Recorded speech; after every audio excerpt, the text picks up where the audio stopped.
दाइम अब जल्द ही सिकंदर की असलियत सामने लाने वाला है और उसके घर वालों को बताएगा कि कैसे इसने एक मासूम लड़की की जिंदगी को तबाह बर्बाद कर दिया। दाइम का पहले निम्रा से शादी करना और फिर उसे वैसे ही छोड़ जाना जैसे सिकंदर ने अनुषे को छोड़ा था और फिर तलाक देना, ये सब कुछ उसकी प्लानिंग का हिस्सा है। निम्रा जल्दबाजी में ऐसा कदम उठाती है जो उसके और उसके खानदान की बर्बादी का सबब बनते हैं। निम्रा की खुफिया शादी और फिर प्रेगनेंसी की खबर सबके सामने खुल जाती है। ये राज तो उसके अपने घर वालों को भी मालूम नहीं था। शादी हॉल में हर कोई तमाशा देख रहा होता है। बारात वापस चली जाती है।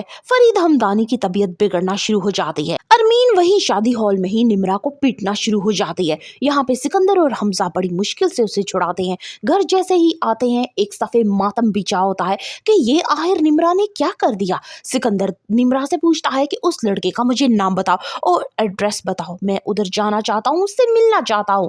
यहाँ तक कि फरीद हमदानी कह देते हैं कि उस लड़के को बोलो फौरन ही निम्रा को तलाक दे, हमें ये रिश्ता नहीं रखना। सिकंदर को लगता था कि वो चाहे जो कुछ मर्जी कर ले, कोई उसका कुछ बिगाड़ नहीं सकता क्योंकि उसके पास पैसा भी है और असर और सुख भी है, लेकिन दाइम उसके सब इरादों को चकनाचूर कर देगा। निम्रा के बताए हुए पते पे सिकंदर और बाकी सब घर वाले फौरन पहुंच जाते हैं, लेकिन वहां पे दाइम मौजूद नहीं होता। सिकंदर सिक्योरिटी गार्ड को सख्ती से पूछता है तो वो उसके दोस्त का एड्रेस दे देता है। यूं सारे घर वाले मिलकर अब उसके दोस्त की तरफ चले जाते हैं। सिकंदर को हैरत का झटका लगता है। वही घर, वही डेकोरेशन, उसे अनुषा के साथ गुजारा गया हर पल याद आ जाता है। लेकिन ये सब कुछ क्यों हो रहा है? सिकंदर की सारी पुरानी यादें ताजा हो जाती हैं। वो याद करता है कि किस तरह उसने अनुषा को धोखा दिया था और पहली ही रात उसे तलाक देकर फारिग कर दिया था। अब वो उसी कमरे में जाता है तो सामने दाइम को पाकर उसे बेहद गुस्सा आता है, लेकिन जब कमरे को सजा हुआ देखता है तो दाइम उसे साफ कह देता है कि तुम्हें कुछ याद आया?